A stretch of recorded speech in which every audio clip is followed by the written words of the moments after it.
I've sort of grown up in this sort of maybe a more theatrical background, sort of upbringing than most, which is quirky. And I think my dad's approach has always been a bit slightly more, you should sit down and watch this, and Mum's sort of always been a bit more like, I'm sure you'll watch it at some point. So actually, and I even had this conversation with Mum the other day, is that I said to her that I remember asking her when I was about 8, when you say you go off to work, I actually don't know what you do for a living. And so then I really remembered, she said, I read. And I had this idea that what she meant was that she would go to London to sit in a room, in a library, and read a book, and I didn't know why someone would be paid to do that. So it highlights that she didn't really talk too much to me about it. It also highlights that I'm not very bright, and I think,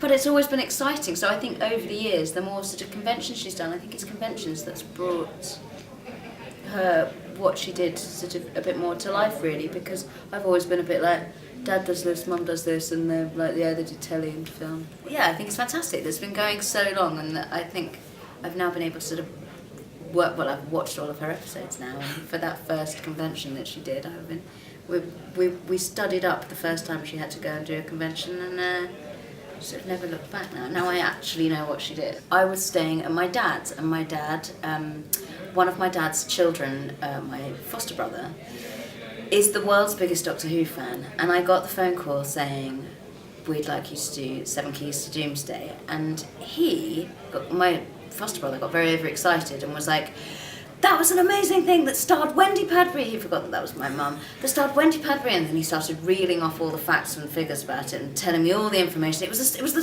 show in the West End, and anyway, he filled me in on everything I needed to do. And Mum didn't know about it until after I'd done it, and then somebody asked her about it, and she said, she did what? Well, I think we probably battled over who did a worse job. I maintain I did, she maintained she did, and we'll find a happy medium in between there somewhere.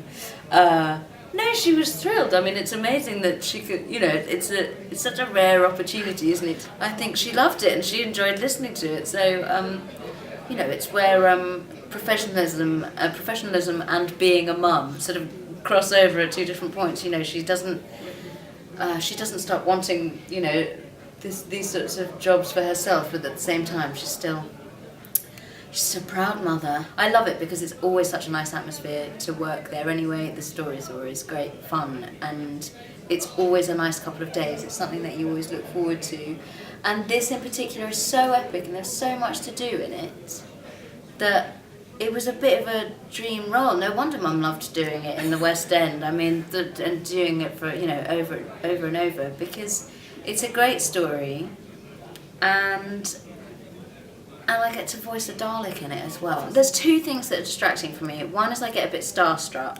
So the first one I did for Big Finish was The Master, and that was with Sylvester McCoy, and he had this speech, this big rousing speech, and he was in the next recording booth to me, and I remember this speech was so great, and my line had to interrupt him, and I remember getting so sort of taken away that I was there staring at him through the glass, which was like, wow. And then when I finally tuned into what he was saying, he was actually saying, and at some point the short woman next to me is going to actually read her script. And the other thing that's really distracting is that people have scribbled, like on school tables, people have scribbled on the lecterns and written little notes. So you see all these people that you've worked with over the years. It's like a little secret booth so it's very distracting because you're excited.